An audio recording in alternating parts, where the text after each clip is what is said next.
지금 현재 원화 가치가 되게 떨어진다라고 아우성입니다. 원달러 환율이 1440원에 육박하고 있죠. 게다가 이제 미국의 이제 기준금리 인하 결정 여부를 이제 판단하는 FOMC 회의, 그리고 일본 중앙은행의 그 일본 엔화 기준금리 인상, 뭐 이런 이유로 되게 이제 원화 가치가 떨어진다. 이제 되게 한국에 안 좋은 이제 여파들이 몰아친다라는 이야기가 많습니다. 이럴 때일수록 더욱 우리는 현금을 더 확보하려고 애써야 될 것 같습니다.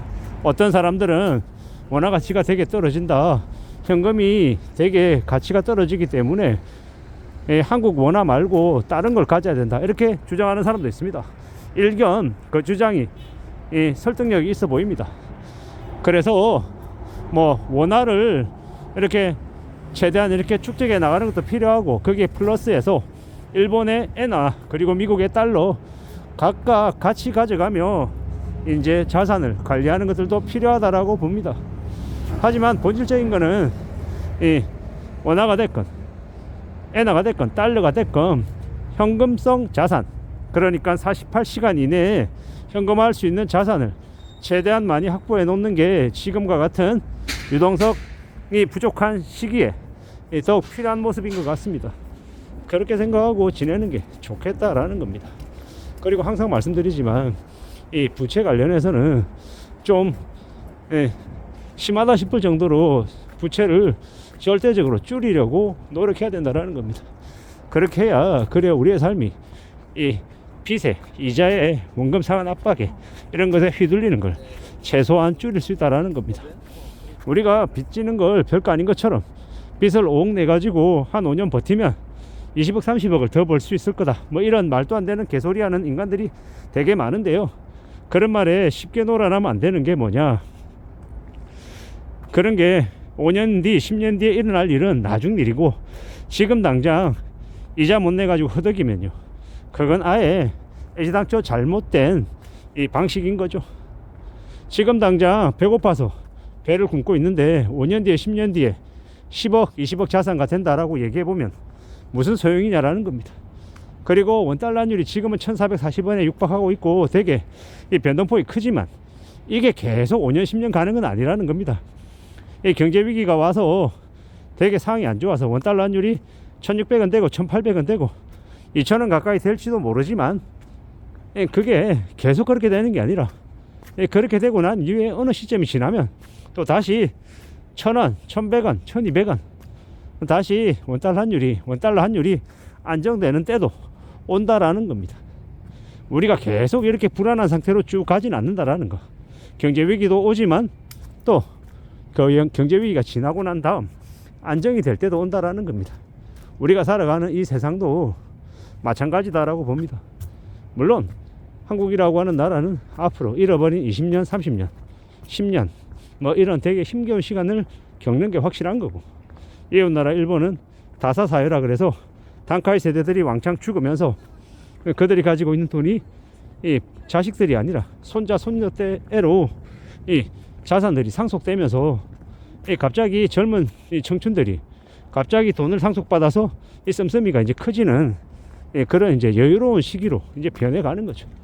한국은 이제 고령화돼서 되게 힘든 시기를 이제 시작하는 거고, 일본은 그 나이 든 고령화 사회가 이제 끝나가고 점점 젊어지기 때문에 가능성이, 기회가 이제 더 많아지는 거다라고 봐야 되는 겁니다. 좀 부럽기도 하죠. 근데 세상에 공짜는 없다라는 거. 일본이라고 하는 나라는 그 힘겨운 시기를 이제 상당 부분 이제 지나오면서 많은 경험과 많은 어려움들을 겪었다라는 거고, 한국은 이제 겪기 시작한다라는 것. 이게 아마 분명히 다른 차이인 것 같습니다. 아마 한국이라고 하는 나라가 계속 경제가 안 좋아지고 힘겨워지면요, 위에 있는 북한을 쳐들어가서라도 경제적인 진출을 하고 이 많은 것들을 또 요구해서 이 새로운 경제성장 동력을 만들지 않으면 안 된다라는 겁니다. 우리가 IMF 이후에도 이웃나라 중국을 많이 뜯어먹고 살았습니다. 그 덕분에 많이 위기도 극복하고 많이 힘든 시기들을 복구했죠. 이제는요, 지금은 이제 기댈 데가 없잖아요. 그러다 보니까 한국의 경제가 되게 안 좋다라고 얘기하는 거고, 원화 가치가 떨어진다고 얘기하고, 물가가 올라간다. 이 자영업도 잘 안 된다. 사람들이 돈이 없다. 이렇게 아우성이잖아요. 우리가 잘 알고 있다시피 부동산에 너무 올인하다 보니까 사람들이 쓸 돈이 없죠. 돈이 전부 다 부동산에 다 잠겨 있는 상황이다 보니 더욱 그러한 것 같습니다. 어떻게 살아야 되겠습니까? 어떻게 삶을 추구하는 게 좋겠습니까? 계속 똑같은 말 반복해서 말씀드리는 거 잘 알고 있습니다. 현금 확보해야 된다. 돈이 최고다. 돈을 무조건 마련하고 있어야 된다. 비상금도 필요하고 언제 어느 때 쓸 수 있는 여윳돈도 좀 있어야 된다. 그런 돈들이 있어야 삶이 지켜진다라고 감히 말씀드립니다. 그렇게 안전하게 착실하게 살아가며 삶을 자꾸 추구해야 됩니다. 그런 것들이 더욱 요구되는 게 지금의 시점이다라고 말씀을 드립니다. 그래야 삶이 안전해지고 단단해지고 대비 대응이 된다라고 말씀드립니다. 험한 시대를 살아가고 있기 때문에 우리는 언제든 힘들고 어려운 일이 발생할 수 있다라는 것에 대비하며 살 필요가 있다라는 겁니다. 그래서 계속 말씀드리는 겁니다. 조심하며 살자. 돈 모아가자. 함부로 사치 부리거나 과시하지 말자. 까불지 말라는 얘기를 하는 거죠. 그리고요, 나중을 위한 자기 자신만의 이 대비, 준비가 더욱 필요하다라고 또 말씀드리는 거죠. 왜냐? 오래오래 일할 수 있는 그런 재능이나 힘을 길러 놓으면, 그러면 언제든 내가 그 힘을 통해서 잘 먹고 잘 살 수 있다라고 말씀을 드리는 거죠. 힘겨운 시간들, 쉽지 않은 상황들 우리가 지금 겪고 있다라는 것. 그래서 좀 더 단단히 마음 굳게 먹고 살아갈 각오를 해야죠. 그래야 된다라고 봅니다. 쉽지 않은 시대를 살아가고 있기 때문에 좀 더 추스리고 마음 단단히 먹고 애쓰고 노력하며 앞으로 나아가야 되는 거죠. 그렇게 살아가 보자라고 말씀을 드리는 겁니다. 험한 시대를 살아가고 있기 때문에 원화 가치가 떨어진다.